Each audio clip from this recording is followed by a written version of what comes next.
জয়গুরু। এখন নিজের জীবনে দয়ার কথা বলার জন্য আহ্বান জানাই শ্রদ্ধেয় তপন সাধুকা দাদাকে। জয়গুরু। শুধু তপন দা, জয়গুরু। জয় গুরু মা।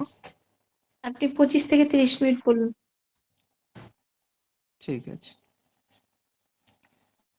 পরম প্রেমময় শ্রী শ্রী ঠাকুর অনুকূল চন্দ্রের চরণে আমার শতকোটি প্রণাম। পরমাধ্যা জগজ্জননী বড়মার চরণে শতকোটি প্রণাম। পরম পূজোপাদ্য শ্রী শ্রী বরদার চরণে আমার শতকোটি প্রণাম। পরম পূজোপাদ্য শ্রী শ্রী আচার্যদেবের চরণে শতকোটি প্রণাম এবং সমস্ত ঠাকুর পরিবারের চরণে শতকোটি প্রণাম এবং এখানে উপস্থিত সমস্ত মায়েরা এবং দাদাদের রানানির জয়গুরু। জয়গুরু। ঠাকুরের দয়ার কথা তো অনেকেই অনেক রকম ভাবে জানে। কেউ তার নিজের জীবনে উপলব্ধি করতে পেরেছেন, কেউ কারোর মাধ্যমে শুনে বুঝতে পেরেছেন যে ঠাকুরের দয়া কি। তা ঠাকুর সত্যিই দয়া করেন যদি আমরা তাকে ঠিক মতন ভাবে ডাকতে পারি।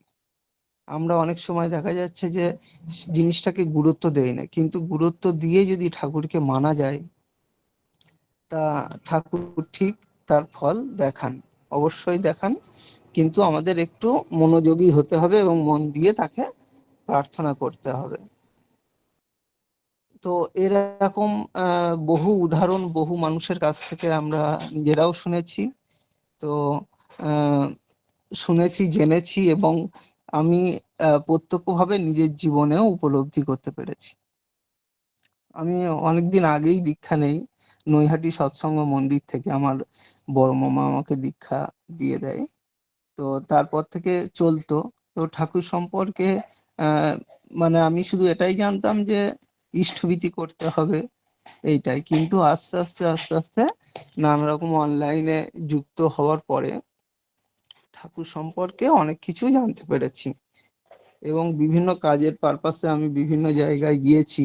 তো ঠাকুরের এমনই লীলা যে আমি যেখানেই যখন গিয়েছি তখনই সেখানে কোনো সদ্গুরুর আশ্রম হোক বা সেই রকম কোনো লিঙ্কে যুক্ত থাকা হোক, সেই সুযোগগুলো আমি পেয়ে গেছি। মানে এমন না যে আমি শুধু কর্মজীবনে কর্মই করে গেলাম অথচ ঠাকুরকে পেলাম না, এরকম হয়নি। যেখানে গিয়েছি হয় সেখানে কোনো সৎসঙ্গ মন্দির আছে বা তার আশেপাশে আছে বা কোনো লিঙ্কের সাথে যুক্ত হওয়ার সুযোগ পেয়েছি এবং অনলাইনে থাকারও সুযোগ পেয়েছি। তো এর আগে আমি ছিলাম ঝাড়খণ্ডে। তারপরে ওখানেও ছিল, ওখানেও হচ্ছে নিচেই সৎসঙ্গ মন্দির ছিল। তো সেখানেও আমি সুযোগ পেয়েছি, বলার সুযোগ পেয়েছি, নিজে কিছু গান করারও সুযোগ পেয়েছি এবং সকলের সাথে উঠেছি বসেছি। তো সেখানে ডিউটির পরে আমি এখন কলকাতাতে আছি, কলকাতায় ডিউটি করছি।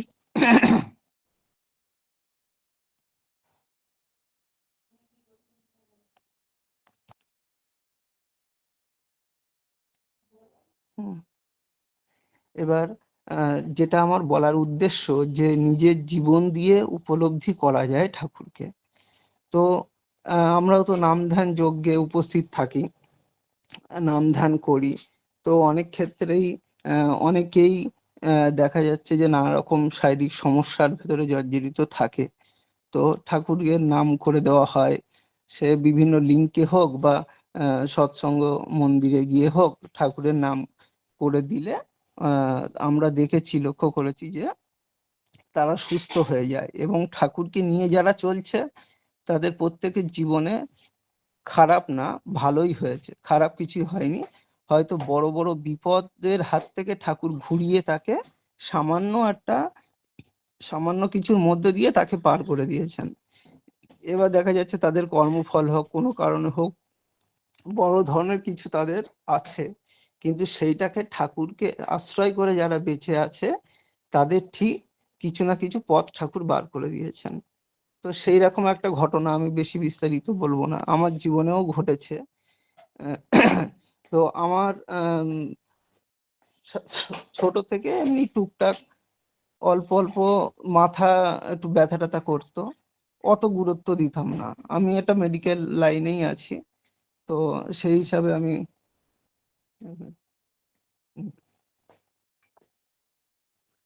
সেই হিসাবে আমি ওষুধপত্র টুকটাক যা জানি সেই হিসাবে নিজেও কিছু মেডিসিন খেয়েছি, নিজেও চলেছি।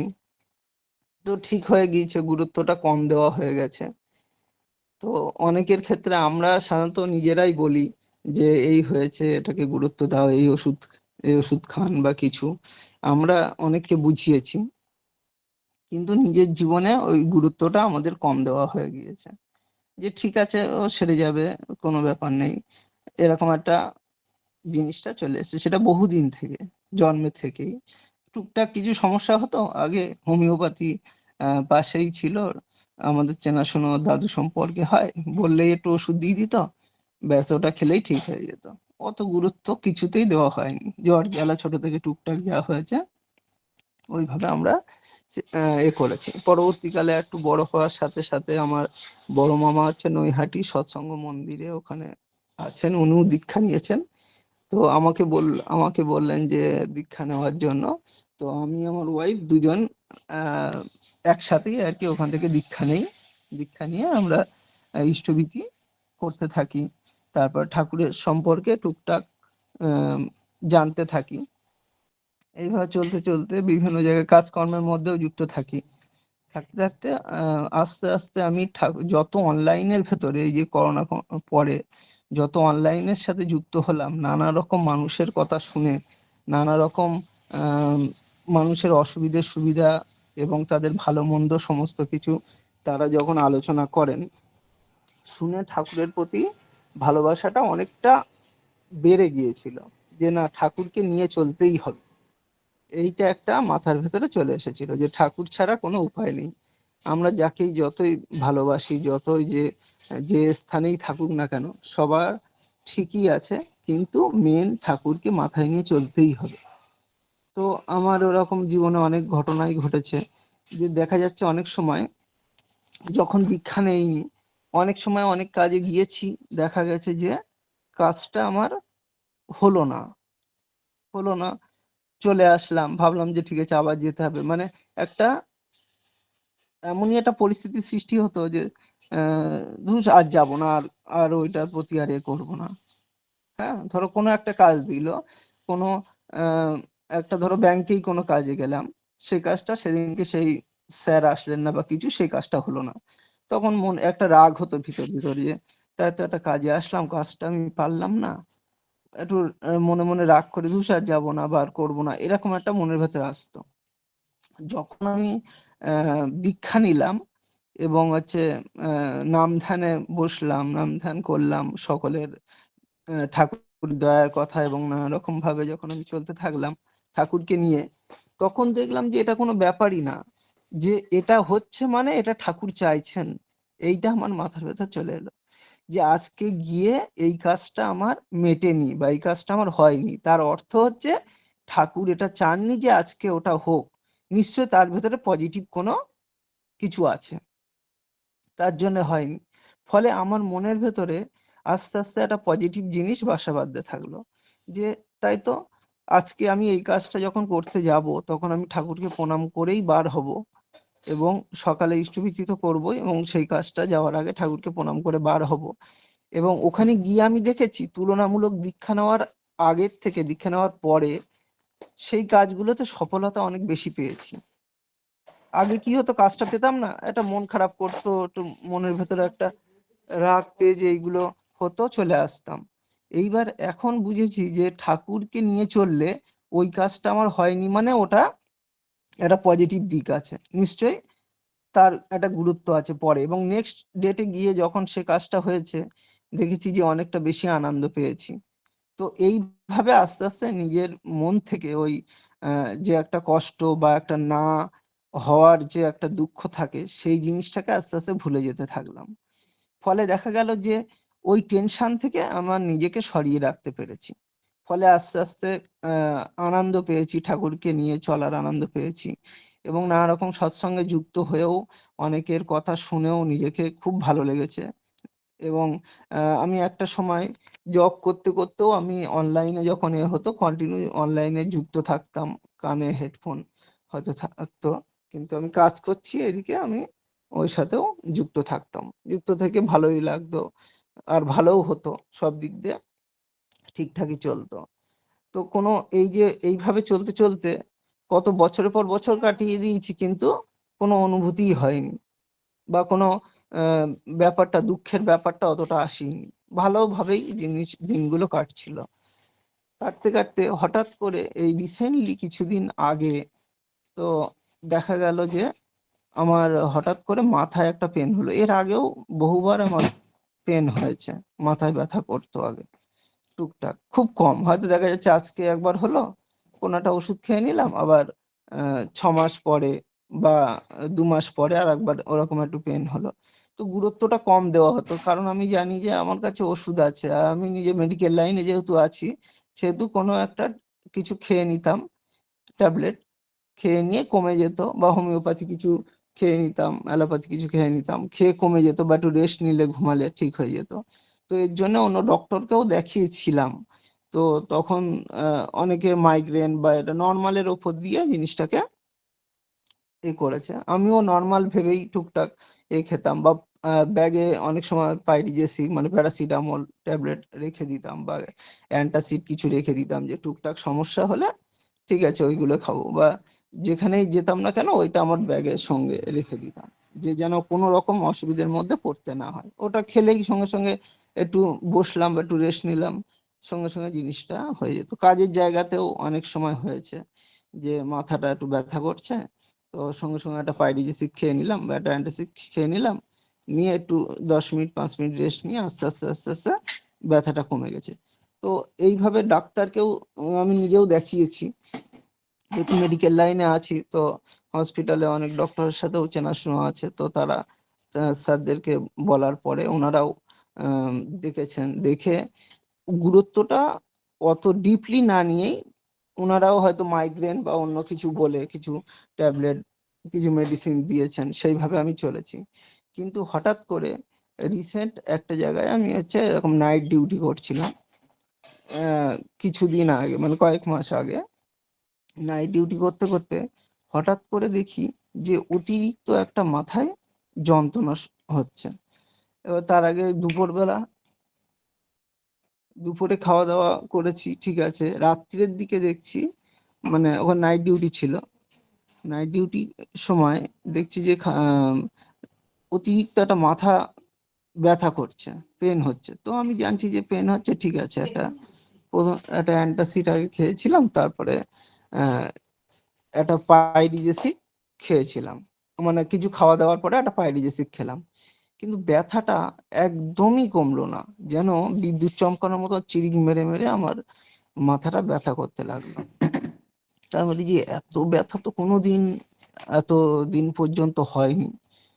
তা আজকে যেন ব্যথাটা অতিরিক্ত হারে মাথাটা ব্যথা করছে। এর আগেও কাজের জায়গায় অনেক জায়গায় কাজ করেছি, ঝাড়খণ্ড থেকে শুরু করে কলকাতায় অনেক জায়গায় কাজ করেছি। তো টুকটাক যদি হতো, একটা ট্যাবলেট খেয়ে নিতাম, কমে যেত 2-5 মিনিটের মধ্যে। তো এই দিন দেখছি যে ওষুধটা খাওয়ার পরে, মানে কিছু খেয়েছিলাম রাত্রে, খাওয়ার পরে ট্যাবলেটটা খেলাম, খাওয়ার পরেও দেখছি কমছে না, অতিরিক্ত হারে আমার ব্যথা করছে। তা আমি চিন্তা করলাম যে এত ব্যথা করছে, তা কি করি? একটুখানি চোখ বন্ধ করে রেস্ট নিলাম। যে পেশেন্টটা ছিল আমার, তো উনি বলছেন যে, "স্যার আপনার কি কোনো অসুবিধা হচ্ছে?" আমি বললাম, "হ্যাঁ, মাথাটা একটু ব্যথা করছে অতিরিক্ত।" তো উনি বললেন যে, "ঠিক আছে, তাহলে আপনি একটু রেস্ট নিন। আমি তো এখন ঠিকই আছি। তা একটু রেস্ট নিন, তারপরে ঠিক হয়ে যাবে এক্ষুনি।" আমি ওরকম রেস্ট নিলাম। একটু শুলামও, যে একটু রেস্ট নিয়ে দেখি যদি কম হয়। তা দেখছি না, কম হওয়ার কোনো ব্যাপারই না, আরো অতিরিক্ত হারে আমার মাথাটা ব্যথা করছে। তখন কি করব? চুপচাপ থাকলাম। চুপচাপ থাকতে থাকতে এবার আস্তে আস্তে আস্তে আস্তে দেখছি যে এত পরিমাণ ব্যথা করছে, মানে সহ্যের বাইরে চলে যাচ্ছে। আমি মনে মনে চিন্তা করলাম যে এত ব্যথা আমার আজ পর্যন্ত কোনোদিন করেনি। এত ব্যথা করছে, নিশ্চয়ই কোনো একটা প্রবলেম হচ্ছে। তখন চুপচাপ বসে থাকলাম, মাথার উপরে একটু চাপ, হাত দিয়ে একটু চাপ দিয়ে বসলাম। বসার পরে তো আরো তো অনেক স্টাফরা থাকে, অনেক যারা থাকেন, তারা জিজ্ঞাসা করতে লাগলেন যে, "কি ব্যাপার এরকম কেন হচ্ছে, কিছু অসুবিধা হচ্ছে কি? আমি বললাম, হ্যাঁ, এরম মাথা ব্যথা করছে অতিরিক্ত হারে। তা বলছে যে, ও ঠিক আছে, ওষুধ খেয়েছেন কিছু? আমি বলছি, হ্যাঁ, ওষুধ খেয়েছি, কমে যাবে। এরকম আশাতেই রয়েছি। রাত হয়ে যাচ্ছে, এদিকে তোমার 10টা, 10:30, 11টা বাজতে চললো, তাও ব্যথা তো কোনো মতেই কমে না। তখন কি করলো, তখন আমাকে আহ, একজন এসে বললেন যে, কি ব্যাপারে এত অসুবিধে হচ্ছে, নিশ্চয়ই আপনার সমস্যাটা বেড়েছে, আর এটা কিছু ডক্টরকে আরেকবার ডেকে দেখায়। স্যার, অন্য একজন ডক্টরও আসলো, দেখলো, বললো যে ঠিক আছে, নর্মালি কোনো মাইগ্রেনের পেন টেন হবে, কমে যাবে এখন। তা আমি বললাম, এরকম পাইরিজিসিপ খেয়েছি। বললো ঠিক আছে, কোনো অসুবিধা নেই, কমে যাওয়ার কথা।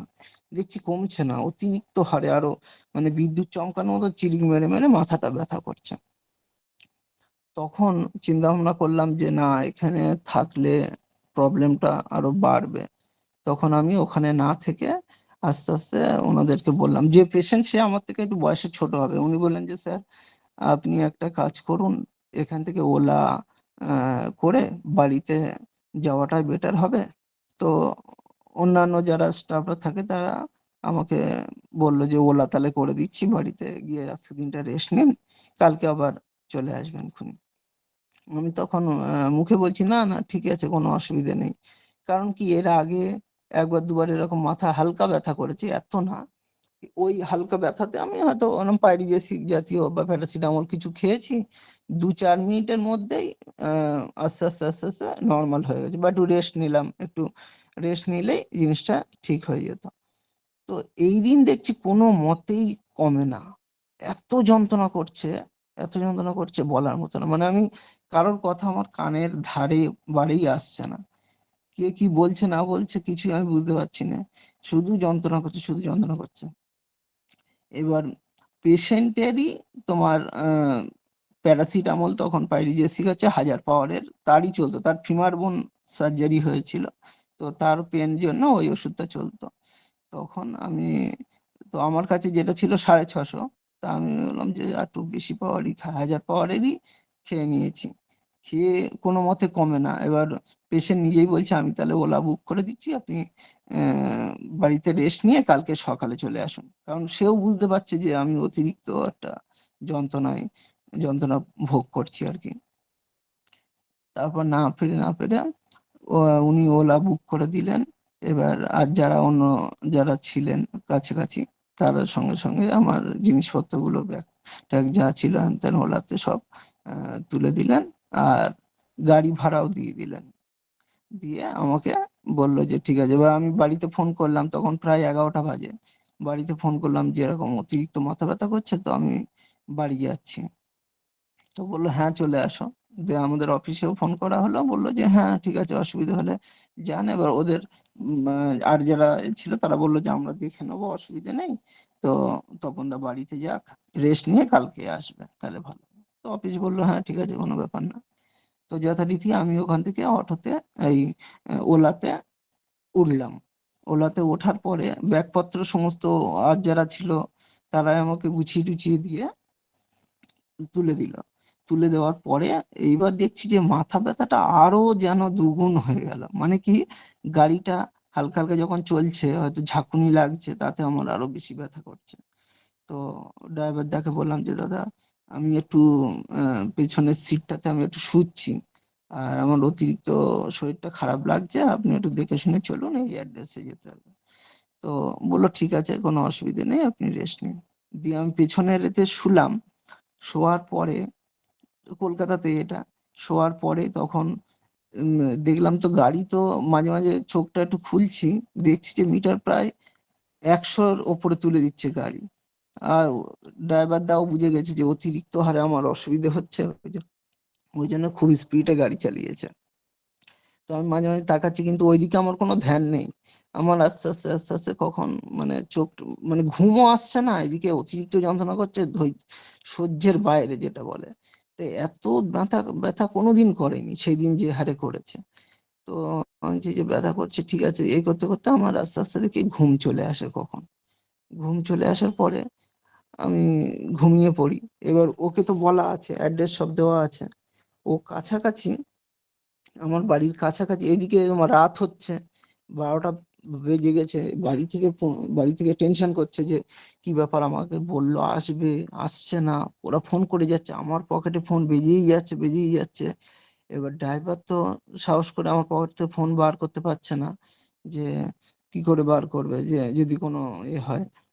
তো সেও ভয়তে বার করেনি, আর আমি তো শুনতেই পাচ্ছি না, মানে ঘুমিয়ে পড়েছি। এবার ওই অবস্থায় গাড়ি তো দেখছি যে মাঝে মাঝে যখন তাকিয়েছি দেখছি 100-র ওপরে তুলে দিয়েছে। তো আমি বলছি যে যাই হোক গে, আমার ওর জায়গায় বাড়িতে নিয়ে পৌঁছাক আগে, তারপরে দেখছি। তারপরে আমার ঘুম চলে এসেছে গাড়ির মধ্যেই কখন। এইবার আমার বাড়ির কাছাকাছি ওখানে এসে আমার একটু বমিটিং টেন্ডেন্সি হচ্ছিল। তো ড্রাইভারদা ভাবলেন যে বমি বমি ভাব করছে, মানে শুয়েই আছি তখন। তো বমি বমি ভাব করছে, তাহলে এক কাজ করি, গাড়ির মধ্যে থাকলে যদি গাড়িতে বমি করে দেয়, এরকম কিছু নিশ্চয়ই ভেবেছে। ভেবে আমাকে গাড়ি থেকে নামিয়ে, ধরো আমার বাড়ি থেকে আহ কি বলবো, 20 পা 25 পা মতন ডিস্টেন্স হবে, একটা টার্নিং আছে ওখানটায়, কাছাকাছি এসে তখন ভাবছি যে আবার কোথায় আছে। তো ওই জন্য ওখানটায় আমাকে ভালো করে কোলে করে ওখানটায় নিচে নামিয়েছে, তখন প্রায় 12টা পার হয়ে গেছে। দিয়ে তখন নিচে নামিয়েছে যে যদি বমি টমি করে নিচেই করুক, তাহলে গাড়িটা নষ্ট হবে না, এরম আমার ধারণা যে এরকম কিছু একটা হয়েছে। তো ওরম হওয়ার পরে আস্তে আস্তে আস্তে আস্তে আমি কিন্তু, আমার কোনো সেন্স নেই, আমি কিন্তু ধরো আমার নিচে নামিয়েছে, কোথায় বসিয়েছে, কিচ্ছু আমি, আমার সেন্সের মধ্যেই নেই, পুরোপুরি আমি মানে অ্যাবসেন্ট মাইন্ড হয়ে গেছি, অজ্ঞান। তো আমি কিছুই বুঝতে পারছি না। এই করে আস্তে আস্তে কি করলো, মানে ফোন হচ্ছে আমার ওয়াইফ তখন আমার ভাইকে ফোন করে, যে এরম ব্যাপার, দেখো তো তোমার দাদা তো আসার কথা বলেছে, কিন্তু রাত্রি 12:30 হয়ে গেল, এখনো তো কোনো খবর নেই, এতক্ষণ তো চলে আসা উচিত। যখন ফোন করেছিল তখন যদি ওলা ছাড়ছে বললো, তো তখনই যদি ছাড়ে তাহলে এত দেরি হওয়া উচিত না। এবার আমার ভাইও আমার ফোনে ফোন করছে, আমার ওয়াইফও ফোন করছে, মানে আমার ফোন এক বন্ধ হচ্ছে আর এক চলছে। এইটা দেখে তোমার ড্রাইভার নিশ্চয়ই ভেবেছে যে এতবার ফোন করছে বাড়ি থেকে হয়তো। তো উনি বুকিং করা উনার যে নম্বরটা ছিল, একটা নম্বর ওনার কাছে ছিল। তো ওতে ফোন করে মানে আমার ওয়াইফের নম্বরই দেওয়া ছিল, যে আমার শরীর খারাপ বলে যে এইখানে পৌঁছাবে। তো বাড়িতে ফোন করে। এইবার ফোন করার সাথে সাথে ও বলল, কোথায় আছেন আপনারা? তো বলছে যে আমি নিয়ে এসেছি, এইখানে আছি, তারপরে আর বুঝতে পারছি না কোন বাড়িটা, তো আপনি একটু এগিয়ে আসবেন, আমার লোকেশনের কাছাকাছি আমি চলে এসেছি। তো বলল আচ্ছা ঠিক আছে। তো বলল আপনি আসুন, এই সামনেই আসুন কাছাকাছি, জায়গাটা বলল। তো বলল যে ওনার বমিটিং টেন্ডেন্সি হচ্ছে বলে একটু ওয়েট করছি, তো আপনি যদি কাছাকাছি থাকেন তাহলে একটু আসুন। তো এই করতে করতে বলে যে ঠিক আছে তাহলে দাঁড়ান। এবার দেখা গেল যে মানে আমার ওয়াইফ বার হলো, এবং ওয়াইফ হচ্ছে ভাইকে ফোন করে দিল, আমার ভাইকে, ভাই ওই কাছাকাছি থাকে মধ্যমগ্রাম। তো মোটামুটি ডিস্টেন্স খুব একটা বেশি না, ওর বাইক আছে। তো বাইকে করে ও আর ওর ওয়াইফ দুজনে চলে আসলো। এবার আমার ওয়াইফও বেরিয়ে দেখে যে একদম সামনাসামনি কাছেই একটা জায়গায়, মানে বাড়ি থেকে ওই একটু একটু ডিস্টেন্স, মানে হাঁটা পথ।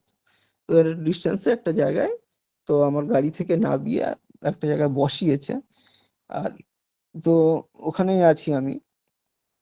আর গাড়িওয়ালাটা তো চিন্তা করছে যে কোথায়, এর আগে যাওয়ার সাথে সাথে তো আমার ওয়াইফ আমাকে বুঝতে পেরে গেছে যে এখানে আছে। দেখছে যে সামনে একটা গাড়ি, অথচ গাড়ি, লোকজন দাঁড়িয়ে আছে, কি ব্যাপার, ও একটু এগিয়ে গেল। এগিয়ে গিয়ে দেখলো যে হ্যাঁ আমি বসে আছি। এবার আমাকে ডাকছে, ডাকলে তো আমি কোনো উত্তর দিতে পারছি না, বুঝতে পারছি না, মানে আমার তোমার সেন্স নেই, অজ্ঞান আছি। তো কি করব, চুপচাপ আমার মতন আমি রয়েছি। এবার উনি চিন্তা করছেন কি, যে কখন বাড়িতে পৌঁছে দেবো, ওনারও রাত্রি তখন অনেক হয়ে গেছে, 12:30টার বেশি হয়ে গেছে, প্রায় ওরম 1টার কাছাকাছি হবে।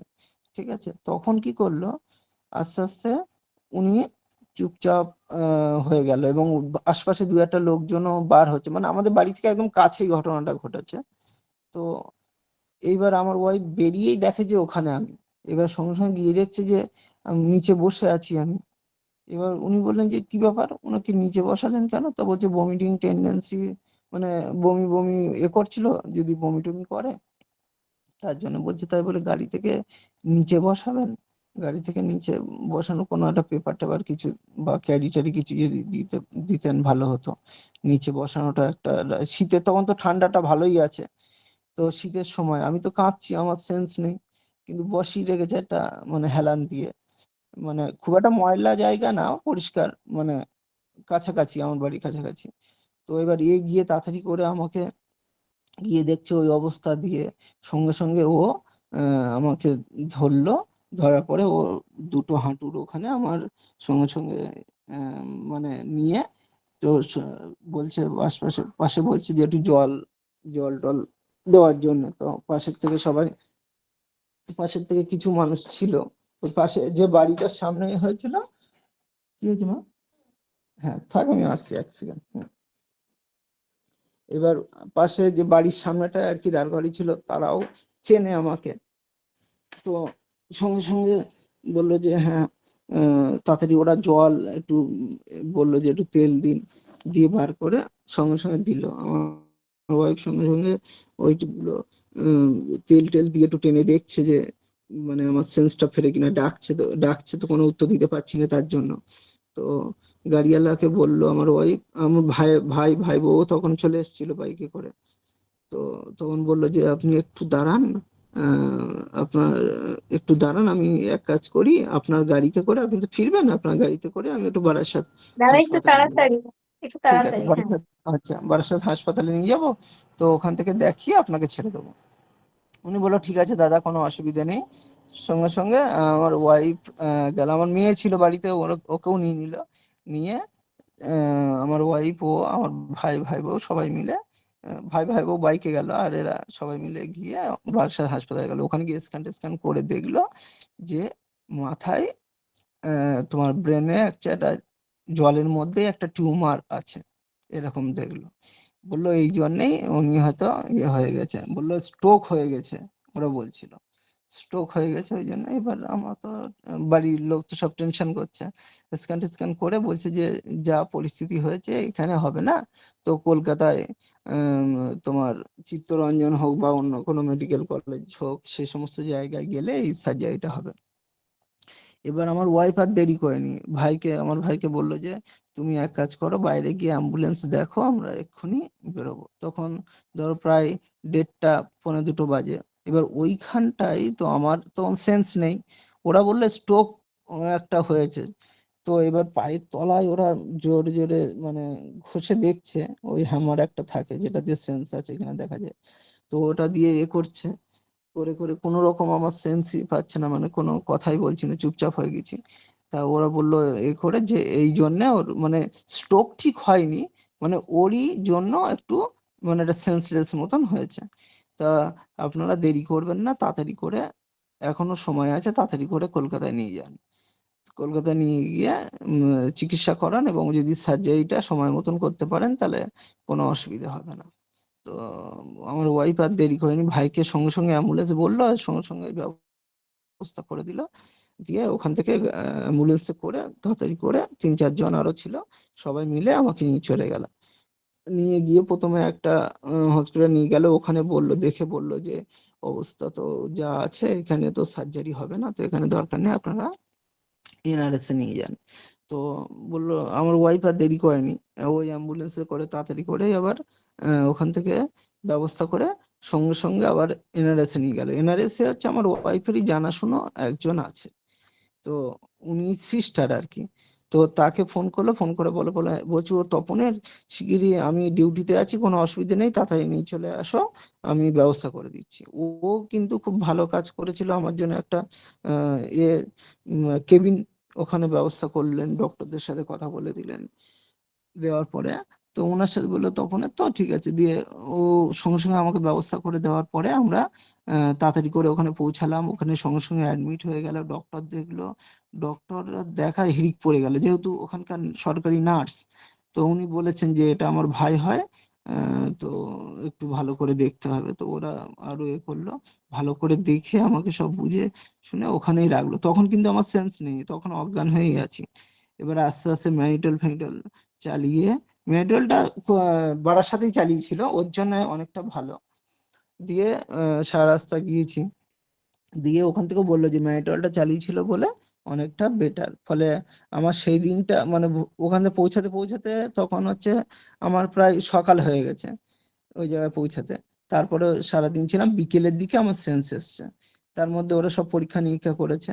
আর যেহেতু সিস্টারটা ছিল বলে আমাকে আর করেনি, আর ভালোভাবে ভালো ভালো ডাক্তাররা এসে সমস্ত মানে দেখলো, এবং ওখানে তো স্টুডেন্ট আছে, স্টুডেন্টদেরকে নিয়ে এসেও দেখালো এই ব্যাপার এই ব্যাপার। তো দেখিয়ে তারপরে আমার সেন্স ফিরলো একদম সেই সন্ধ্যের দিকে। সন্ধ্যের দিকে তখন আমার তার আগের ঘটনা কিছু সেরকম মনে নেই। তখন আমি বলছি, এ বাবা এখানে কি করছি আমি? তা বললো এই এই হয়েছে। আমি বলছি, ও আচ্ছা আচ্ছা, কালকে আসলাম, আমি তো ভাবছি গাড়িতেই হয়তো আছি, শুয়ে আছি, ঘুম ভাঙলো, এরকম একটা মনে হলো। তো যাই হোক, সঙ্গে সঙ্গে ওরা দেখে আবার ওখানে এমআরআই টেমআরআই করলো ওখানে কাছে, করে বলল যে এটা যেহেতু জন্মগত, তো ডক্টরও পেয়েছিলাম, যেহেতু নার্সটা ছিল ডক্টরও পেয়েছিলাম খুব ভালো। এবং যে ডক্টরটা বাইরে বিদেশের, তোমার হচ্ছে আমার মানে ভাইয়ের চেনাশুনো এবং ওয়াইফের চেনাশুনো হচ্ছে, যে আমরা আগে শুশ্রূষাতে কাজ করেছিলাম, জব করেছিলাম, ওখানকার একটা ডক্টরের ভাইয়ের ফ্রেন্ড এই ডক্টরটা। তো উনি খুব ভালো হাত, এবং এই সমস্ত সার্জারির ক্ষেত্রে নাম্বার ওয়ান বলা যেতে পারে। তো সঙ্গে সঙ্গে আমার ওয়াইফ হচ্ছে ভাইকে বললো যে দেখো তো যে এই স্যার আছেন কিনা সুশ্রুতে। ওনার জানাশোনা আমি একবার শুনেছিলাম যে নিউরো সায়েন্সে ভালো ডক্টর আছেন, ওনার চেনাশোনা ভাইয়ের আর কি বন্ধু আছেন। তো ভাই সঙ্গে সঙ্গে ফোন করাতে তখন রাত্রে মানে ফোন ধরলেন স্যার। এরা বললো কি ব্যাপার, বললো তপনের এই হয়েছে তাই। দিয়ে বললো যে একটুখানি আমাকে সময় দাও, আমি দেখে নিয়ে বলছি। সঙ্গে সঙ্গে ওই স্যার নিজে দেখে টেখে এ করে রাত্রি তখন 12টা 12:30টার সময় তখন ফোন করছে যে হ্যাঁ, এখানে অ্যাডমিশন করা যাবে এবং ওটিও হবে, ভালো ডক্টর আছেন। হ্যাঁ, ভালো মানে এই সমস্ত সার্জারির ক্ষেত্রে খুবই ভালো হাত তার।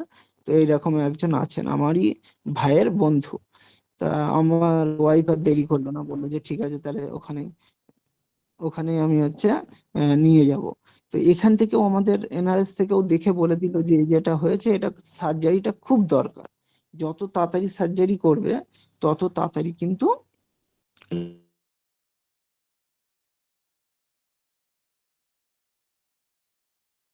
নেই, ফলে কিন্তু অপারেশনটা এইবার তখন আমার ওয়াইফ কি করলো, ওখান থেকে ওর বিশাল একটা মানে পারফরমেন্স ওখানে করেছে।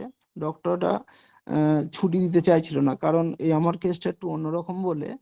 তো স্টুডেন্টদেরকে নিয়ে মানে প্রায় 10 জন 12 জন করে করে স্টুডেন্টদেরকে নিয়ে আসছিল আমার কাছে, কি হয়েছে কি বৃত্তান্ত জিজ্ঞেস করে তাদেরকে নিয়ে পড়া ছিল আর কি। তো ঠিক আছে, এই করতে করতে 9 দিন যেহেতু কেটে গিয়েছে, তো এমনি বলেছিল যে যত তাড়াতাড়ি সার্জারি করা যায়, হাতে আর একদিন টাইম ছিল। আর ওইদিকে আমরা যেহেতু ওখানে পেয়ে গেছি খবর, যে আমার ভাই ফোন করে বলেছে যে হ্যাঁ ডক্টর কালকে থাকবেন, আপনারা যে করে হোক নিয়ে চলে আসুন। এবার আমার ওয়াইফ দেখছে কি যে যেহেতু এখানে ওই সার্জারিটা হবে না, ওনারা বলছে দিল্লিতে, দিল্লিতে হবে, এখানে হবে ওখানে হবে বলছিল। তা আমার ওয়াইফ বললো যে কলকাতার মধ্যে কোথাও, বলছে যে এখানে ওই কলকাতায় একটা হসপিটাল বললেন ওখানটায় হবে।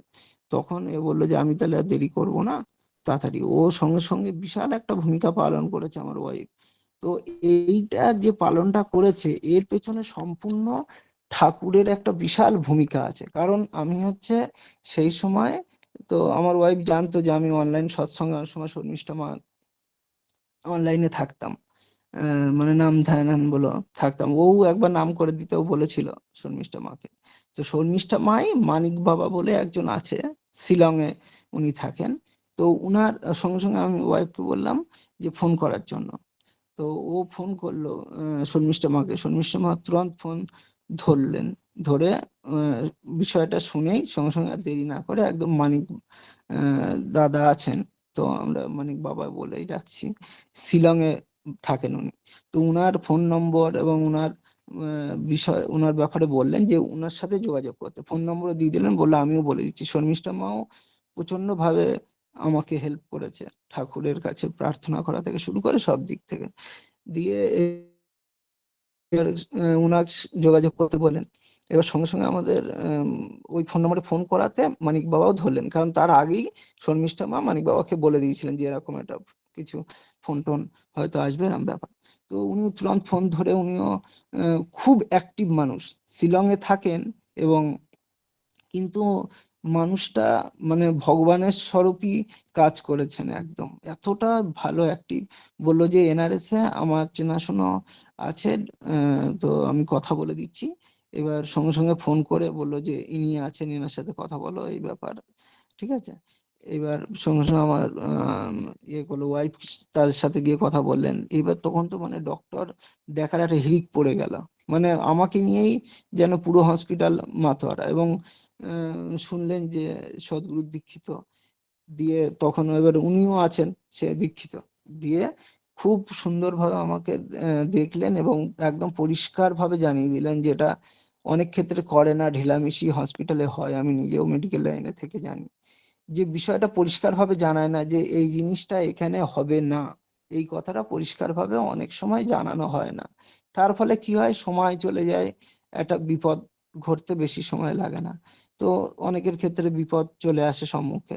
তো আমাকে কিন্তু পরিষ্কারভাবে একজন সিনিয়র ডক্টর এসে দেখেছিলেন সেই সময়, ওনাদের কথা শুনে দেখে স্ক্যান স্ক্যান আমার তার আগে করা হয়ে গিয়েছিল, সেই রিপোর্ট টিপোর্ট দেখে বললেন যে মা, লেট করার দরকার নেই, এটা যদি রিমুভ করে দেওয়া যায়, ও ক্ষতি করার আগে যদি আমরা রিমুভ করে দিতে পারি এটা, তাহলে একদম জানবেন যে নতুন জীবন পেয়ে গেল। তো আমার মানে ওয়াইফের কথাটা শুনে ওর খুব ইয়েতে লাগলো যে না, তাই তো, তাহলে আমাকে তাড়াতাড়ি করাতেই হবে। ব্যাস সঙ্গে সঙ্গে ও বললো, স্যার আমাকে কি করতে হবে বলুন। সঙ্গে সঙ্গে বললো যে এই সার্জারিটা এখানে হয় না, এটা, তখন বললেন যে কলকাতা এইমস, এই কলকাতা না, দিল্লি এইমস অথবা দিল্লি অ্যাপোলো ওই সমস্ত দিকে হয়। আর আমার ওয়াইফ জিজ্ঞেস করলো কলকাতায় কোথায়, বলছে কলকাতা নিউরো সায়েন্সে হয়। তো এবার নিউরো সায়েন্স কলকাতার কাছাকাছি। এবার তখন আমার ওয়াইফের মনে পড়লো যে সুশ্রুতে একজন ডক্টর ছিলেন, যিনা যার মুখ থেকে শোনা যে তার ভাইয়ের চেনাশোনা একটা ডক্টর নিউরো সায়েন্সে আছেন। কোনো মানে আর কি মিটিং এ কথা বলতে বলতে আর কি স্যার বলেছিলেন একদিন, সেইটা আমার, আমার ভাইও মেডিকেল লাইনে, আমিও, আমার ওয়াইফও। তো আমার ভাইকে সঙ্গে সঙ্গে ফোন করতে বললো যে তুমি একটু ফোন করো তো এই স্যারকে, দেখো তো উনি তো একবার শুনেছিলাম বলেছিলেন। তো আমার ভাই দেরি করিনি, সঙ্গে সঙ্গে ফোন করাতে বলছি, হ্যাঁ তপনের কি হয়েছে, তা বলে এই ব্যাপার। বললো 1 মিনিট আমি ফোন রাখছি, আমি এক্ষুনি করছি, ঘুরিয়ে আমি দেখে নিই খবর। সঙ্গে সঙ্গে ওখান থেকে উনি নিউরো সায়েন্সে যোগাযোগ করতে লেগে গেলেন। আর এইদিকে আমার ভাইরা আর বললো যে ডিসচার্জের ব্যবস্থা করো, আমি দেখছি। এবার তারপরে মোটামুটি কিছুক্ষণ পরেই সঙ্গে সঙ্গে ফোন করেছেন। ফোন করে তখন আমার ভাইরা ভাবছে কি যে হয়তো আজকের দিন এত রাত হয়ে গেছে, তো আজকে আর হবে না, হলে সেই কালকে হবে, তো আজকে রাত্রে বাড়ি চলে যায়। ও ভাইয়ের ওয়াইফ ওরা বাড়ির দিকে বাইকে এসেছিল, ওরা চলে গেল বাড়ির দিকে, এবার আমার ওয়াইফ রয়েছে। এবার কিছুক্ষণ পরে খবর আসে রাত্রের দিকে, যে স্যার ফোন করেছিলেন, বলল যে আজকে ছুটি করিয়ে যে করে হোক যদি ওখান থেকে বার করে নিউরো সায়েন্সে আনতে পারে, তো ওখানে আমার ভাইয়ের চেনাশোনা ফ্রেন্ড আছে ডক্টর, উনি এই সার্জারি করেন, উনি আছেন, ওনার সাথে সব কথা বলা আছে। এবং তখন যে আমাদের হসপিটালের স্টাফ, সেই হিসাবে কথা বলা, যাতে কোনো অসুবিধা না হয়। তো যাওয়ার সাথে সাথে সব ব্যবস্থা করে দেবে, কালকেই ওর সার্জারি হয়ে যাবে। এবার শুনে আমার ওয়াইফ তখন ছুটির জন্য প্রস্তুত হলো, ভাই ফোন করে বললো, এবার সঙ্গে সঙ্গে ও তাড়াতাড়ি করে ছুটির জন্য ওইখানকার ডক্টররা কি করলো, মানে যেহেতু আমার কেসটা একটু অন্য রকমের, কারণ আমি ছোট থেকে জন্ম থেকে এতদিন কাটিয়েছি, কিন্তু সেইভাবে ও বুঝান দেয়নি যে এত বড় একটা জিনিস মাথার ভেতরে রয়েছে, এত বড় একটা ব্যাপার আমার বুঝতে দেয়নি। সামান্য একটু আজ মাথা ব্যথা করেছে, গুরুত্ব না দিয়ে ওষুধ খেয়ে কমে গেছে। তো এইবার আমার ওয়াইফও তখন প্রচন্ড অ্যাক্টিভ হয়ে গেছে, স্যারদেরকে বলছেন যে স্যার তাহলে ছুটির ব্যবস্থা করে দিন, আমি তাহলে নিয়ে যাব, নিউরো সায়েন্সে যেহেতু হয় ওখানে আমাদের জানাশোনা আছে, তাহলে নিয়ে যাব। তো বললো যে হ্যাঁ ছুটি দিয়ে দেবো, মুখে বলছে দিয়ে দেবো কিন্তু দিচ্ছে না। তখন আমার ওয়াইফ দেখছে যে এ তো দিতে চাইছে না, ওরা আরো কি করছে, 10-12 জন স্টুডেন্টকে নিয়ে এসে মানে আমার কাছে এসে এটা ওটা জিজ্ঞাসা করছে, এবং ওই ব্যাপারে পড়াশোনা আর কি করাচ্ছে, যেটা হয় সাধারণত। তো সেটা করাচ্ছে। এবার আমার ওয়াইফ তখন কি করলেন, একটা অ্যাপ্লিকেশন লিখলেন যে নিজের দায়িত্বে আমি আমার হাজবেন্ডকে আমি ছুটি করিয়ে নিয়ে যাব, এইভাবে একটা অ্যাপ্লিকেশন লিখলেন, ঠিক আছে। এবং সেই জিনিসটা পেছনে ডক্টররা আর কি ছিলেন, মানে অন্যান্য যে ডক্টররা চেনাশোনা যারা, মানে ওই হসপিটালের সাথে যোগাযোগ করে দিচ্ছে, তারা বলে দিলেন, ওনারা বলে দিলেন যে এইভাবে একটা অ্যাপ্লিকেশন লিখে ছুটি করাতে হবে। তখন রাতও হয়ে যাচ্ছে, এবার আমার ভাইও বাড়ি চলে গেছে, ভাই বউ বাড়ি চলে গেছে, আমার ওয়াইফ একা। তখন আমাকে রেখে, আমার তখন শালা বউ ছিল, বললো যে তোমরা দুজন থাকো দাদার কাছে, আমি দেখছি। দিয়ে ও অ্যাপ্লিকেশন লিখে ওদের কাছে গিয়েছেন জমা দিতে। তা তখন বলছে যে ঠিক আছে, বুঝতে পেরেছি, ছুটি তো ঠিক আছে দেবো, তা একটু ওয়েট করতে হবে, একটা সিনিয়র ডক্টর আসবে। বললো যে না, আমরা যেহেতু আপনাদের এখানে হবে না, আপনারা পরিষ্কারভাবে বলে দিচ্ছেন যে এখানে এই সার্জারিটা হবে না, সেহেতু এখানে রেখে পেশেন্টকে ওয়েট করানোর কোনো মানে হয় না। আমি অ্যাপ্লিকেশন লিখেছি, আপনারা দেখুন, দেখে আমার যত তাড়াতাড়ি হয় আমার হাজব্যান্ডকে ছুটির বন্দোবস্ত করুন, এই রাত্রেই করুন, আমি রাত্রে নিয়ে গিয়েই আমি ভর্তি করাবো। তখন রাত্রি প্রায় 12টা ওরকম কাছাকাছি হয়ে গেছে, কি তার থেকে পার হয়ে গেছে। আমি তো এখানে শুয়ে আছি।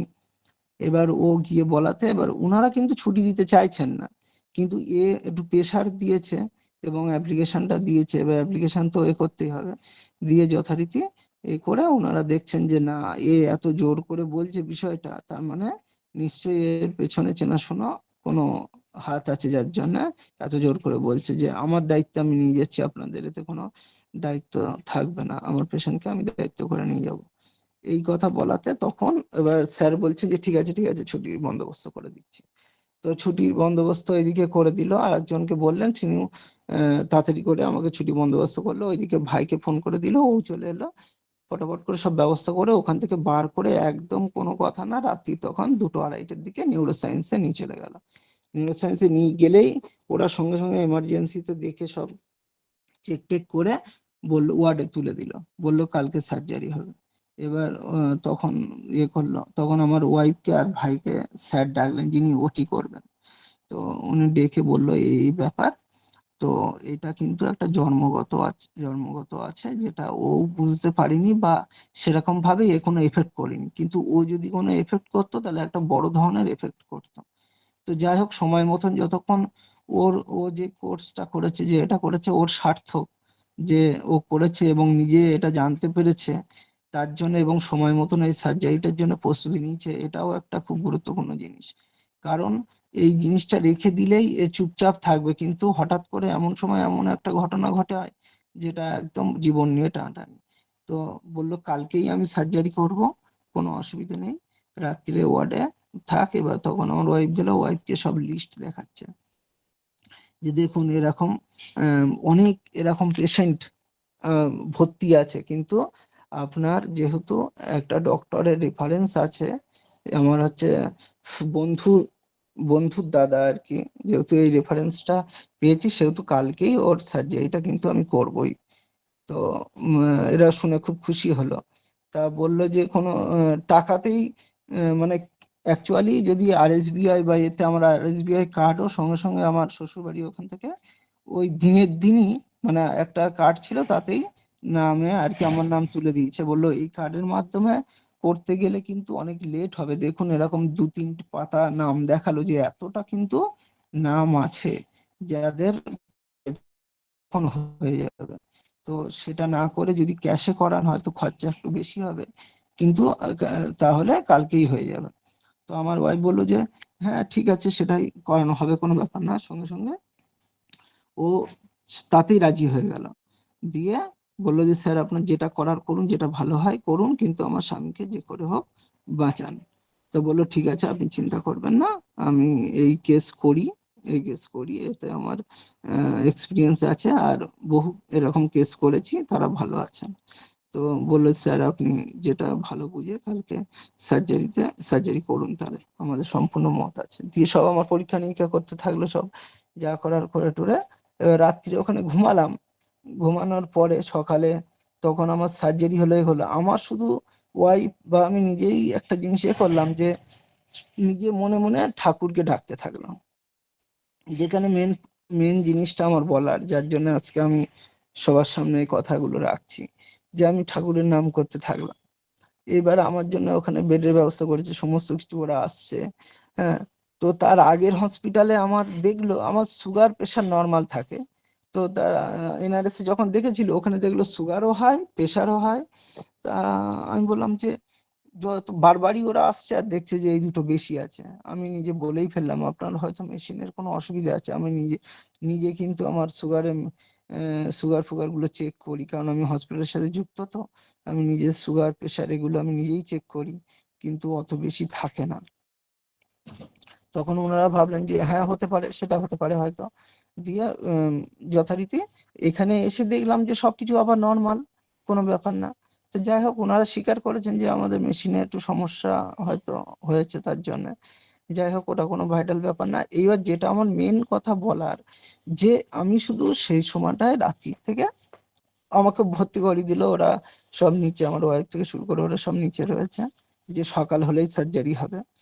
দিয়ে আমি ওখানে রয়েছি, আমি হচ্ছি যে আমার তো আর কোনো কাজ নেই এখন, চুপচাপ ওষুধপত্র যা ওরা দিয়েছে, আমার মোটামুটি ঘুম ঘুম ভাব লাগছে, যে শুধু ঠাকুরের নামই করে যাই। এবার শুয়ে শুয়ে শুধু আমি ঠাকুরের নাম করছি, শুধু ঠাকুরের নাম করেই যাচ্ছি করেই যাচ্ছি। এবার কখন যে আমার সকাল হলো, সকাল হয়ে শুধু এটা মনে আছে আমাকে ডেকে তুললো, আর ডেকে তুলে বললো যে একটু আপনি ওয়াশরুম থেকে ঘুরে আসুন। তো ওয়াশরুম থেকে ঘুরলাম, পরে স্নান টান করে যা করার আমার রেডি করছে ওরা। কিন্তু আমি রাত্রিরে বীভৎস মানে ঘুমিয়েছি খুব ভালো, মানে এত ঘুম, ভালো ঘুম আমার সচরাচর হয় না। তো বিশাল ঘুমিয়েছি, মানে একদম ঘুম, ঠাকুরের নাম করতে করতে যেন ঘুমিয়ে গেছি পুরো। এইবার কখন যে আমার সকাল হলো, শুধু স্নানটা মনে আছে যে আমি স্নান করেছি। তারপরে আমার ওখান থেকে নিয়ে গিয়ে সার্জারি করেছে, 5 ঘন্টা 5.5 ঘন্টা ধরে সার্জারি করেছে। তারপরে ওখান থেকে জ্ঞান ফিরিয়ে অজ্ঞান করে সার্জারি করে আবার ওখান থেকে নিয়ে এসে আমার বেডে দিয়েছে, আমার বাড়ির লোকের সাথে কথা বলিয়ে দিয়েছে। আমি তার মধ্যে একদম ভুনক্ষরেও পর্যন্ত আমি টের পাইনি যে আমার কি করলো না করলো। এবং অ্যানাস্থেসিয়া আমাকে পুরো অবশ করে দিয়েছে, কিন্তু তাতেও আমার কোনো বুঝতে পারিনি যে কেউ এসে করেছে কিনা বা কিছু, কোনো রকম সেন্স হয়নি। আমি শুধু সেই মুহূর্তটুকুনি আমি এটাই দেখে গেছি যে আমি কোনো একটা পাহাড়ের ওপর দিয়ে যাচ্ছি, পাহাড়ের ওপর দিয়ে যাচ্ছি। আমি শুনেছি যে ওখানে একটা সৎসঙ্গ হচ্ছে, এরকম কিছু একটা, কোনো একটা জায়গা, কেউ আমাকে বলেছে কোনো গুরু ভাই, যে আমি ওই সৎসঙ্গে আর কি ওখানে যাচ্ছি। তো ওখানটায় আমি এগিয়ে যাচ্ছি, যেতে যেতে যেতে যেতে বেশ উঁচু নিচু, মানে পাহাড়ি রাস্তা এরম মনে হচ্ছে আমার। পাহাড়ি রাস্তাতে গিয়ে একটা জায়গায় দেখলাম অনেক লোকজন বসে আছে। আমি বললাম তাহলে হয়তো চলে এসেছি, আমি একাই যাচ্ছি। মানে স্বপ্নে এটা দেখছি, আর কিন্তু তখন আমার সার্জারি হচ্ছে, দেখছি ওরকম গেলাম। এবার স্বয়ং যেন অনুকূল ঠাকুরই ওখানে, যেমন আচার্যদেব সবাইকে বলে, সবাই সামনে বসে থাকে, যেন আমি দেখছি যে ঠাকুরই মানে বলছেন। এবং উনি খুবই উঁচু লম্বা একজন মানুষ, যেটা মানে যিনি আর কি বলছেন, বোঝাচ্ছেন। এবং সামনে লোক কি একটা বিশাল বড় যাত্রা ফাংশন হলে যে যে হারে লোক সামনে হয়, এমন লোক যেন সামনে বসে আছেন। এবং উনি খুব উঁচু লম্বা ওখানে দাঁড়িয়ে বলছেন, সবাই মনোযোগ দিয়ে শুনছে, কোনো একটা মানে আওয়াজ নেই, কোনো একটা সাউন্ড নেই। এবার দূর থেকে আমি যাচ্ছি, দূর থেকে যেন আমাকে ঠাকুর লক্ষ্য করতে পেরেছেন, বলছে তপন এইদিকে আসো এইদিকে আসো, এরম ভাবে ডাকলেন নাম ধরে। তখন আমি এগিয়ে গেলাম, এগিয়ে গিয়ে আমাকে জায়গা দেখিয়ে দিল যে বসতে, মানে মোটামুটি কাছাকাছি বসার জন্য আমাকে বললেন। তো আমি ওখানে বসলাম, ঠাকুরের কথাই শুনছি, কথা শুনছি, কথা শুনছি, কথা শুনতে শুনতে তার মধ্যে হয়তো সেই সময় আমার সার্জারি হচ্ছে, আমার কিন্তু সেন্স নেই, আমি ঠাকুরের ওই যেন ওই আসরেই বসে আছি, এইটা আমার মনের ভেতরে এই জিনিসগুলো আমি দেখছি আর কি। খুব ভালো লাগছে কথাগুলো শুনে, আমি যে এই জিনিসগুলো শুনলাম, এগুলো মনে করে রাখি, ঠাকুরের মুখ থেকে শোনা, কোনো পরবর্তীকালে কোথাও বলতে হলে আমি কথাগুলো বলবো। সেই কথাগুলো এখন আমার মনে নেই, কিন্তু সেই সময় যেন কথাগুলো শুনতে খুবই ভালো লাগছিল। তো এই শুনে তারপরে আমার সেন্স যখন ফিরলো, হট করে ঘুম ভেঙে গেল, দেখলাম যে আমার সামনে ওয়াইফ আর ভাইটাই সমস্ত ওরা সবাই আছে। দিয়ে তখন আমি বললাম যে কোথায়, তা বললো এই তো তোমার সার্জারি করে নিয়ে এলো, তুমি এখন ভালো আছো, জ্ঞানও ফিরে গেছে। ডক্টর নিজে বার হয়ে বললেন যে খুবই ভালো সার্জারি, আমি নিজে স্যাটিসফাই। আমার ওয়াইফের মানে প্রচন্ড টেনশন করছিলেন তো, এবং ওই জন্য ওকে সামনে দেখেই বললেন যে, ওর মাথায় হাত দিয়ে বললো যে আপনার কান্নাকাটি করার দরকার নেই, একদম নিশ্চিন্তে থাকুন, আপনার হাজবেন্ড 100% সুস্থ। মনে করুন ঠাকুরই ওকে পুরো নতুন জীবন দান করেছে। তো সেই ওই যে ডক্টর মুখে ঠাকুর কথাটা বলেছে, এদিকে আমি ঠাকুরের স্বপ্নই দেখছি। তো এ থেকে বোঝা যায় যে ঠাকুরের একটা দৃষ্টি আকর্ষণ এবং ঠাকুরের একটা আশীর্বাদ ছাড়া এটা কখনোই সম্ভব না। আমি আগে মনে ভাবতাম, কিন্তু নিজের লাইফ দিয়ে আমি দেখলাম যে এই জিনিসগুলো একদম পুরো, কারণ নাহলে ডক্টর নিজে বার হয়েও কি করে বললেন যে এটা ঠাকুরের আশীর্বাদ ছাড়া সম্ভব না। বলছে যে এটা আপনার ছিল জন্মগত, জন্মগত ছিল, এবং এটা আমরা টেস্ট করতে পাঠাচ্ছি, কিন্তু এটা যেহেতু জন্মগত, নন ক্যান্সারেবল, মানে ক্যান্সার হওয়ার সম্ভাবনা নেই। এবং উনার সার্জারিটা করে আমি নিজে স্যাটিসফাইড, আমি নিজে স্যাটিসফাই হয়েছি 100% যে আমি খুব সুন্দর অপারেশন করেছি, কোনো অসুবিধে নেই। এই কথা বললেন এবং বললেন যে সামান্য কোনো প্রবলেমই আমার পড়তে হয়নি, আমি খুব ভালোভাবে সার্জারি করেছি এবং খুব ভালো উনি আছেন, কোনো অসুবিধে নেই। উনি ঠিক একটু সুস্থ হয়ে গেলেই উনি ডিউটিও জয়েন করতে পারবেন। এবং উনার এটা আমি ওপেন করিনি, মাইক্রো সার্জারি করে করেছি, মানে 3 জায়গায় ছিদ্র করে করেছি, যাতে ভবিষ্যতে ওনার ডিউটি যেতেও খুব সুবিধা হয় এবং উনি কর্মজীবনে তাড়াতাড়ি ফিরে যেতে পারেন। এবং যেহেতু বয়সটা কম, সেহেতু সঠিকভাবে যেন সঠিক রাস্তায় থাকতে পারেন। এটা ঠাকুরই ওনাকে নতুন জীবন দান করেছে, মানে একজন ডক্টরই ঠাকুরকে তুলনা করে বলছে, মানে ঠাকুর যে আমাদের পুরো সাথে ছিলেন, এইটা একদম আমার পরিষ্কার হয়ে গেছে। আর সত্যি ঠাকুরকে ধরে চললে করলে, আমি শুনেছি, অনেক কথা শুনেছি, অনেক সৎসঙ্গে যুক্ত হয়ে, অনলাইনে যুক্ত হয়ে অনেকের কথা শুনেছি, কিন্তু নিজের লাইফ দিয়ে আমি বুঝে নিয়েছি ঠাকুর ছাড়া কোনো গতি নেই। যে যাই বলুক না কেন খুব ভালো। এবং এই যে পুরো কর্মকাণ্ডটা সফল করতে পেছনে শুধুমাত্র যে আমার ওয়াইফ খেটেছে বা আমার ডক্টর, ভালো ডক্টর পেয়েছি, এইগুলো বলবো না, এর সাথে খুবই ভালোভাবে আমাকে হেল্প করেছে যেটা আমার শর্মিষ্ঠা মা। উনি হচ্ছে আমার ওয়াইফ ফোন করেছিলেন, ফোন করার সাথে সাথে ফোন ধরে, হ্যাঁ, ফোন করে কথা বলার সাথে সাথেই উনি ধরেছেন, বলছে তাই তপনদার এই অবস্থা। উনি কিন্তু যথেষ্ট ভাবে এবং সঙ্গে সঙ্গে মানিক বাবুর আর কি, মানিক বাবার নম্বরটা আমাকে মানে ওয়াইফকে শেয়ার করেছিলেন যে উনার সাথে একটু যোগাযোগ করো, যোগাযোগ করলে ভালো হবে। তো নিশ্চয়ই উনি বুঝেছেন, এবং মানিক বাবার যে নম্বর দিয়েছেন উনিও জেনুইন লোক একদম, মানে 5-7 মিনিট পর পর পর পরই ফোন করছেন যে এখন কি অবস্থা। আহ, হ্যাঁ বলছি, ওটাই বলছি যে উনি আমাকে মানে আমার ওয়াইফকে মানে 5 মিনিট 7 মিনিট পর পর ফোন করছে যে এই অবস্থা, এখানে যাও, এইখানে। এবার কি আমার ওখানে এমআরআই রিপোর্ট দিতে, হ্যাঁ, সব সাইডে যোগাযোগ করে দিয়ে আমাকে একদম পুরো, হ্যাঁ, যত রকম হেল্প লাগে সমস্ত হেল্প করে আমাকে একদম অপারেশন পর্যন্ত আমাকে একদম যেন সাথে থাকার মতনই ছিলেন। খুবই উপকার করেছেন, ওনার ঋণ সারা জীবনে ভুলবো না। এবং এটা যে সম্পূর্ণ সফল হয়েছে শর্মিষ্ঠা মার জন্যে, তাকেও আমি ধন্যবাদ দিয়ে করব না, কিন্তু সারা জীবন আমার মনে রাখতেই হবে। এবং সর্বোপরি ঠাকুরকে করব। আমার ওয়াইফের এত শক্তি, এত পাওয়ার, এত ডক্টরদের সাথে ডিল করে যে আমাকে বার করে নিয়ে আসলো, মানে ডক্টররা ছুটি দেবে না, সেইখানে নিজে অ্যাপ্লিকেশন লিখে তাদের সাথে লড়ে বার করে নিয়ে এসেছে। এবং আমাকে এত বড় একটা অপারেশনের পরে ডাক্তার সার্জারি পরেও বললেন যে দেখুন অপারেশন খুব ভালো হয়েছে, সামান্য একটা টুকরো মতন ওখানটায় ছিল, সেটাও আমি কোনো একটা ভেন কাটা যাবে বলে সেটা আমি করিনি, ওটা রক্ত মাধ্যমে ওটা বেরিয়ে যাবে সেরকম করে আমি রেখেছি। তো পরের দিন স্ক্যান করে দেখা গেছে ওটা আর নেই।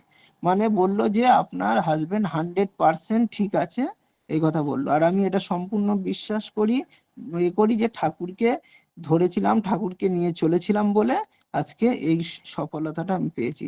এখন আমি পুরোপুরি সুস্থ, আমি একদম খুব ভালোভাবেই রয়েছি। আমাকে আবার চেক আপের ডেট ছিল, গিয়েছিলাম, যাওয়ার সাথে সাথে আমাকে বললেন যে আপনি ডিউটিতে জয়েন করুন। তখন সিটি স্ক্যান করে দেখলাম যে আমাকে দেখিয়েছিল, হওয়ার আগেই দেখিয়েছিল যে এই জিনিসটা জন্মে থেকে আপনার যে ছুঁচের আগে যেটুকুনি মাটি থাকে, মাটি ধরে আর কি, একটা ছুঁচটা যদি মাটিতে ঢোকানো হয়, মাথায় যেটুকুনি মাটি ধরে জন্মের সময় ওইটুকুনি ব্রেনের একটা অন্য জিনিসের উপরে আশ্রয় করে ওইটুকুনি মাটির জলের উপরে আর কি ছিল। সেটাই আস্তে আস্তে বড় হয়ে হয়ে আজকে এই পর্যায়ে এসেছে। তবে সঠিক সময়ে সঠিক জায়গায় অপারেশন করেছেন বলে আর আপনি নতুন জীবন পেয়েছেন। তো এই কথা শুনে আমার স্ত্রী তো মানে কেঁদে ফেলে। কিন্তু আমার কিন্তু সত্যি কথা বলতে ছোট থেকে কোনো রকম বড় ধরনের আহ, অসুবিধার সৃষ্টি করেনি যে আমি সেরকম বড়ভাবে কিছু দেখাবো বা কিছু। সামান্য একটু অর্ধেক, কিন্তু আমি এই কথাটা আমাদের সব গুরু ভাইদের বললো, সামান্য জিনিসটাকে কিন্তু আমরা গুরুত্ব দেই না। এই গুরুত্ব না দিয়ে এটা একটা সময় বিশাল বড় আকার ধারণ করে। তো সামান্য কিছু থাকতে থাকতেই দেখাবেন। আমি তো মেডিকেল লাইনে আছি, আমি কিন্তু যে দেখাইনি তা না, আমিও ডক্টরদের দেখিয়েছি, কিন্তু তারাও কিন্তু ওই জিনিসটা বুঝতে পারেনি যে ব্রেনের ভেতরে এই ভাসমান অবস্থায় একটা টিউমার অবস্থান করে আছে, যেটা ওকে ভবিষ্যতে বিশাল একটা ক্ষতির দিকে নিয়ে যাচ্ছে। তো এবার স্যার বললেন এটা যেহেতু জন্মগত সেহেতু নন ক্যান্সারেবল, সেটা হ্যাঁ, সেটা আমরা মানে টেস্ট করেও দেখেছি, সেই রিপোর্টও পেয়ে গেছি। খুবই খুবই ভালো হয়েছে, এবং ঠাকুরকে নিয়ে চললে সত্যি মানে নিজের লাইফ দিয়ে দেখলাম খুবই ভালো। ভালো থাকতে গেলে ঠাকুরকে নিয়ে চলতেই হবে, সেটা আমি জীবনে বুঝলাম। এবং আমাদের গুরু ভাইদের মধ্যে যে হেল্পপূর্ণ মনোভাব পেয়েছি, মানে এটা একটা আমার জীবনকে নতুন করে গড়ে তোলায় ক্ষেত্রে আমাকে সাহায্য করেছে। শর্মিষ্ঠা মাকে তো আমি অশেষ অশেষ ধন্যবাদ দিয়ে ছোট করব না, কিন্তু সারা জীবন আমি ঠাকুরের কাছেও করব যে ওনাকে ভালো রাখুক। এবং উনি যার কথা বলেছেন মানিক বাবা, তো আমার ওয়াইফ ওনাকে বাবা বলেই ডেকেছেন। তো যাই হোক, আমিও মানিক বাবা বলি। উনিও সর্বক্ষণ সর্বসময় যে আমাদের একদম সাথে মানে সাথে সাথেই ছিলেন, এবং সমস্ত লড়াইয়ের অংশগ্রহণ করেছিল আমার ওয়াইফ। কারণ হচ্ছে, এবং সমস্ত যুক্তি পরামর্শ কিভাবে করতে হবে, কোন ডক্টরের সাথে কথা বলতে হবে, কিভাবে এমআরআই রিপোর্টটা দিচ্ছিল না, ওরা লেট করছিল, কিভাবে করতে হবে, সব মানিক বাবা হেল্প করে দিয়েছিলেন। মানিক বাবার ওখানে ওখানে থাকতে পারেন, কিন্তু কলকাতায় এখানেও যোগাযোগ কম না, সেটা আমি দেখলাম। তো এই ডক্টরের সাথে কথা বলে, এই নম্বরের সাথে কথা বলে পাবে। তো সেইভাবে একদম পুরো ওই এনআরএস কে নাড়িয়ে দিয়েছিলেন মানিক বাবা একা। ঠাকুরের আশীর্বাদ দৃষ্টি না থাকলে এটা কোনো দিন সম্ভব না। এবং আমার ওয়াইফ হচ্ছে যে এত নিজেকে অ্যাক্টিভ ভাবে জিনিসটা করেছে, কি বলবো, মানে হয়তো আমি থাকলে আমি অতটা করতে পারতাম না। তো এগুলো সম্পূর্ণ ঠাকুরের একটা বিশালে, আমি ঠাকুরকে কিন্তু বিশাল ভাবে মানি, ভরসা করি।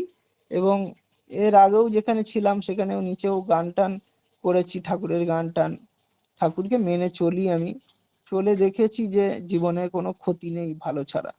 ঠাকুর এটা বলেছিলেন যে যদি কোনো বিপদ আসে সেটা সামান্যর ওপর দিয়ে কেটে যাবে যদি তুমি সদ্গুরুর আশ্রয় গ্রহণ করো। তো সেটা আমার নিজের লাইফ দিয়ে দেখলাম। এবং যারা আমার সাথে অংশগ্রহণ করেছিলেন, যারা আমার সর্বদা আমার সঙ্গে ছিলেন, তাদেরকেও ধন্যবাদ জানাবো। এবং যতজন আজকে যুক্ত হয়েছেন সবাইকে আমি ধন্যবাদ জানাবো। এবং সবাই যেন ভালো থাকে, ঠাকুরকে নিয়ে চলেন, এই কামনাই আমি করব। কারণ উনাকে নিয়ে চললে কোনো বিপদ হবে না। জয় গুরু। সবাই ভালো থাকবেন। এবং একটু হ্যাঁ, এবং একটু আমি এটা লাস্ট এটা কথাই বলবো যে যদি আমরা ঠাকুরকে 100% বিশ্বাস রাখি, ঠাকুর তার বিনিময়ে কিছু দেয়। এবং দেখুন, এই যে মানিক বাবা হেন জায়গা নেই যে সেখানে খবর দেয়নি। আমার সে সময় টাকা পয়সারও একটু প্রবলেম চলছিল, ঠিক আছে। এইবার টাকা পয়সাও পর্যন্ত অন্য সৎসঙ্গে আমার ওয়াইফকে অন্যান্য সৎসঙ্গে যুক্ত করিয়ে সেখানে করে সবাইকে বলে বলে অনেক জায়গা থেকে, হ্যাঁ, এবং অনেকেই অর্ঘ্য পাঠিয়েছে, আমার ওয়াইফের সাথে কথা বলেছে, অর্ঘ্য পাঠিয়েছে সেই টাকা দিয়ে। হ্যাঁ, প্রত্যেককে আমাদের তরফ থেকে কৃতজ্ঞতা থাকলো। প্রত্যেকের অল্প অল্প বিন্দু বিন্দুদের সিন্ধু গড়ে, সেটাই যেমন আমার লাইফে হয়েছিল। মানিক বাবা যাকে যাকেই বলেছিলেন ওনারা আমাকে ফোন করে, এবং এমনকি শুধু টাকা পয়সার ব্যাপার না, অনেককে ফোন করে, কলকাতায় থাকে, অনেককে ফোন করে এটাও বলেছিলেন যে উনি একা হয়ে গেছেন, ওনার মনের অবস্থা এই, একটু ফোন করে ওনাকে একটু সান্ত্বনা দিন, যাতে যে কোনো ব্যাপার না, ঠাকুর আছে। তো অনেকেই ফোন করেছিল। আমার ফোন হচ্ছে, সেই সময় আমার ফোন করা বারণ ছিল, তো আমার ওয়াইফ ধরেছিলেন। অনেকেই ফোন করেছে এবং কৃতজ্ঞতা জানিয়েছে এবং বললো সুস্থ হয়ে যাবে, আমাকে সান্ত্বনা দিয়েছে যে ভালো হয়ে যাবে, কোনো ভয় নেই, আমরা আছি, সবাই আছে, ঠাকুর আছে মেয়ে। তো এই যে জিনিসগুলো আমাকে একাকিত্ব হতে দেয়নি, আমাকে বুঝিয়ে দিয়েছে যে আমার পেছনে সবাই আছে, ঠাকুর আছে। এই যে একটা গুরুত্বপূর্ণ জিনিস, ঠাকুরকে পেয়ে আমার লাইফে আমি পরিষ্কার হয়ে গেছি, ঠাকুর ছাড়া কিছুই না। ঠাকুরকে নিয়ে চলতে হবে, তুমি সে রনে বনে জলে জঙ্গলে যেখানেই থাকো না কারণ, ঠাকুরকে নিয়ে চলাই ভালো। হ্যাঁ, জয় ঠাকুর, গুরু, জয় গুরু দাদা, জয় গুরু, শর্মিষ্ঠা মা, তো আপনাকে জয় তো গুরু, জয় বারবারই গুরু। বলছি যে আপনি যথেষ্ট এই না এতে অংশগ্রহণ দাদা, এরকম করেছিলেন। বলে আর ছোট করবেন না, না না। না, করবো না। এটা সবার জন্যই আমরা নাম করি। আর সবাইকে যতটা সম্ভব সাহায্য করাই আমাদের, মানে আমরা যখন ঠাকুরের দীক্ষা নিয়েছি তখন হুম, এখানেই লেখা আছে যে আমাদের সমস্ত গুরু ভাইদের পাশে দাঁড়ানোর কথা বলা হয়েছে। তাই আমরা চেষ্টা করেছি পাশে একটু হুম, থাকার। আর যা সেটাই, কিছু করেছেন পরমপিতাই করেছেন, তার দয়া একদম। ছাড়া হয় না। কারণ আমার সেই মুহূর্তে মনে হয়েছিল যে, মানিকদার কথাই মনে হয়েছিল যে হ্যাঁ, মানিকদাই আপনাকে নিশ্চিরামে হেল্প করতে থাকেন, পারে। হ্যাঁ। একদম। মানিকদার কথাই মনে হয়েছিল। আমি সঙ্গে সঙ্গে মানিকদাকেও ফোন করলাম, দাদা আপনি একটু দেখুন। তাই সত্যি সত্যি যে এই মনে করানোটা এটাও তার দয়া, তার দয়া, ইচ্ছা ছাড়া তো কিছু হয় না।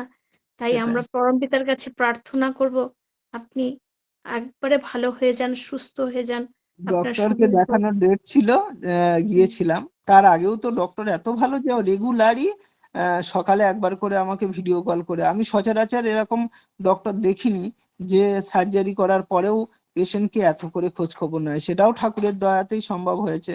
তো আমাকে ফোন করে বলে যে, আমি ফিজিওথেরাপিস্টকে রেখেছিলাম, তো ফোন করে বলছে যে ফিজিওথেরাপিস্ট দরকার নেই, ও তো নিজেই হাঁটতে পারবে। ডক্টর ফোন করে বলছে ভিডিও কল করো দেখি, নিজে হাঁটুক, নিজে দেখছে। যে বলছি কোনো ব্যাপার না, ফিজিওথেরাপিস্ট ও নিজেই করুক, ও নিজে তো জানে, মেডিকেল লাইনে আছে। তো আমি সেই হিসাবে ফিজিওথেরাপিস্টকেও করলাম, 1 মাস করার কথা ছিল, করে করলাম, ছেড়ে দিলাম। দিয়ে আমি নিজেই এক্সারসাইজ করি, সবকিছু করি এবং ঠাকুরের নাম করি। তো দেখছি যে আগের থেকে অনেক ভালো আছি, অনেক ভালো আছি। এবং এই যে জিনিসটা টোটালি আমার ওয়াইফ নিজে করেছে, মানে নিজে দায়িত্ব নিয়ে এত বড় পাওয়ার ও পেয়েছে, সম্পূর্ণ ঠাকুরের একটা বিরাট আশীর্বাদ ছিল এর মধ্যে, যার জন্য পেয়েছেন। এবং আপনাদের তো যথেষ্ট ইয়ে ছিল, দা- হ্যাঁ, এই সমস্ত জন্যই আমি একদম পুরো, ডক্টর নিজে বেরিয়ে বলেছেন যে একটা নতুন জীবন পেয়েছে, যেটাতে পুরো আমি হ্যাপি। এবং পরবর্তীকালে আবার গিয়েছিলাম চেক করে, আবার ডাক্তার দেখাতে গেলাম, বলছে আপনি তো ভালো আছেন, ডিউটিতে কবে জয়েন করছেন বলুন। আলাম স্যার, তাহলে ঠিক আছে আমি জয়েন করব। তা বললো হ্যাঁ হ্যাঁ একদম নিশ্চিন্তে, বাড়ি থাকলে মনে হবে যে আপনি এখনো অসুস্থ আছেন, একদম না, ডিউটিতে জয়েন করুন, নিশ্চিন্তে ডিউটি করুন, কোনো ব্যাপার না, আপনি ভালো আছেন। তো সত্যি ঠাকুরের একদম বিশাল একটা অপার দান, আমার নতুন জীবন আর কি দিল। আর এবং এটা জন্মগত ছিল। যাই হোক, তো আমরা সবাইকে ওই জন্য এটাই বলছি যে সামান্য জিনিসটাকে আমাদের গুরুত্ব দিতে হবে। হয়তো আজকে ঠাকুর আমাকে বিষয়টাকে থেকে উদ্ধার করে দিলেন, বাঁচিয়ে দিলেন, কিন্তু সামান্য জিনিসটাকে গুরুত্ব দিতে হবে, এটাও আমি কিন্তু শিখে গেছি, জেনে গেছি যেটা দরকার। যাই হোক, জয় গুরু, ভালো থাকবেন জয় সবাই, গুরু, জয়গুরু। জয় সবাই গুরু, খুব জয় ভালো গুরু, থাকবেন। হ্যাঁ, জয় গুরু দাদা, জয় গুরু। ভালো থাকুন না, আপনার নিরোগ সুস্থ জীবন এবং পারিবারিক জীবন সবার যেন মঙ্গল পরমপিতা করেন, এটাই প্রার্থনা করি দয়ালের রাঙা রাতুল চরণ। বা এখনো হ্যাঁ, মাথায় মাথায় আছে মাথায়, নাকি? হ্যাঁ হ্যাঁ, হ্যাঁ। মাথায় আছে, আমি ফুলছি একটু। এই যে, এখান থেকে এটা হয়েছে।